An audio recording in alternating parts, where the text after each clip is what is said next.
अस्सलाम वालेकुम नाजरीन, मैं हूं खान। और आज मैं अपने YouTube channel Youngs Learning Club पर आपको खुशामदीद कहती हूँ। तो दोस्तों, पिछली वीडियो में हमने मीर तकी मीर की गज़ल फ़कीराना आए सदा कर चली के पहले 7 अशार किए थे। ये गज़ल कुल 14 अशार पर मुश्तमिल है और आज की वीडियो में हम उसके बकिया 7 अशार करेंगे। तो चलें दोस्तों, शुरू करते हैं। आज की वीडियो का हमारा पहला शेर है। दिखाई दिए यूं कि बेखुद किया हमें आप से भी जुदा कर चले। मुश्किल अल्फाज देख लेते हैं। बेखुद का मतलब है आपसे बेखबर। तो इस शेर में शायर अपने महबूब से कह रहे हैं कि वो जब सामने आया मेरे, तो यूं दिखाई दिया कि मैं उससे देखते ही अपने होश हवास खो बैठा, अपने आप में ना रहा और मुझे अपनी समझ बोझ भी ना रही। और अब ये हाल है कि हमें अपनी भी खैर नहीं रही, हमारा अपना आप भी हमारे इख्तियार में ना रहा। अगला शेर देखते हैं। जबी सजदा करते ही करते गई, हके बंदगी हम अदा कर चले। जबी मतलब होता है माथा, और बंदगी मतलब है यहाँ पर खिदमत। तो मीर तकी मीर का ये शेर इश्क हकीकी से ताल्लुक रखता है और इसमें बंदा खुदा के करीब नजर आता है। हर वक्त उसकी पेशानी सजदा रेज होती है। वो हर वक्त खुदा की इबादत में मसरूफ होता है। और इस शेर में शायर ने अल्लाह से मोहब्बत का तरीका बता दिया है कि बंदगी का हक तभी अदा होगा अगर इंसान अल्लाह की मोहब्बत में सजदा रेज होगा। हमारा अगला शेर है। पुरस्तिश किया तक कि ए बुत तुझे नजर में सबों की खुदा कर चले। इधर पुरस्तिश का मतलब है इबादत और सबों से मुराद है सबकी नजर में। तो इस शेर में शायर इश्क मिजाजी की अक्कासी करता है।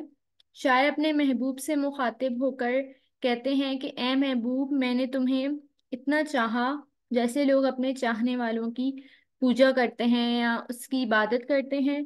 तो मैंने भी तुम्हें बहुत चाहा है, लेकिन तुम एक बुत की तरह हो जिस पर मेरी चाहत का कोई असर नहीं होता।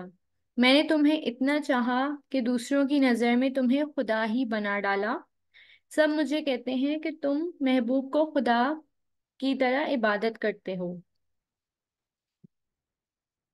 अगला शेर देखते हैं। झड़े फूल जिस रंगे गुलबन से यूं चमन में जहाँ के हम आकर चले। इधर गुलबंद का मतलब है गुलाब का पौधा, और चमन जहाँ सब्जा या फूल बोए जाते हैं। सब्जा फूल उगाने की जगह को चमन कहते हैं। तो इसकी तस्वीर ये है कि इस शेर में शायर का मायूसी का पहलू नुमाया नजर आता है। इस शेर में शायर मायूसी का इजहार करते हैं, नाराजगी का इजहार करते हैं कि इस शेर में मीर तकी मीर इस आर्जी दुनिया की हकीकत बता रहे हैं। वो कहते हैं कि जिस तरह हम गुलदस्ते से फूल झड़ते हैं या फिजा के मौसम में दरख्तों से पत्ते या फूल गिर जाते हैं, तो इसी तरह इस दुनिया के चमन से, रंगे गुलबन से हम एक दिन रुखसत हो जाएंगे। इस शेर में शायर दुनिया की हकीकत बता रहे हैं कि जिस तरह हम इस दुनिया में आए थे, तो हमें इस जहां से वापस भी जाना है। तो दोस्तों, हमारा अगला शेर है।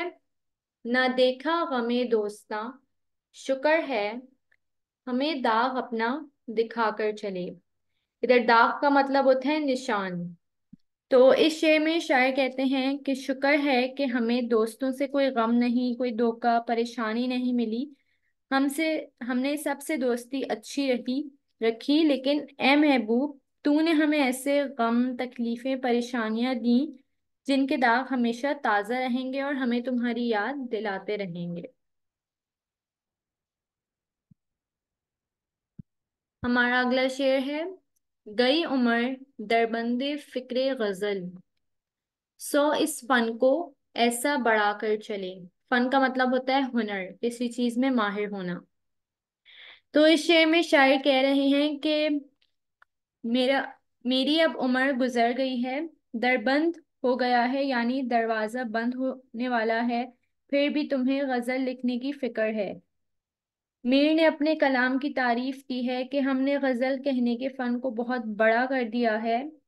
अब शायरी एक बड़ा फन है और असल फनकारी इसको समझ सकते हैं। असल फनकार ही इसे समझ सकते हैं। इस गजल का आखिरी शेर, कहीं कहें क्या जो पूछे हमसे मीर, जहां में तुम आए थे क्या कर चले। इसमें कोई मुश्किल अल्फाज नहीं है। तो ये मीर तकी मीर का आखिरी की गजल का आखिरी शेर है। और इस शेर में मीर तकी मीर कह रहे हैं कि अगर कोई हमसे पूछता है कि इस दुनिया में, इस जहां में तुम क्या करने आए, तुम्हारे आने का मकसद क्या था। इंसान का मकसद दुनिया में आने का सिर्फ और सिर्फ अल्लाह की इबादत करना है। मगर ए मीर, तुम दुनिया में क्या करने आए थे और क्या करने लग गए। अगर आपको मेरी वीडियो पसंद आई हो तो मेरे चैनल को लाइक, सब्सक्राइब और FB page Youngs Learning Club को फॉलो करना मत भूलिएगा। मजीद वीडियोस देखने के लिए मेरे यूट्यूब चैनल को सब्सक्राइब और बेल आइकन को प्रेस करना मत भूलिएगा। मिलूंगी अपनी नेक्स्ट वीडियो में।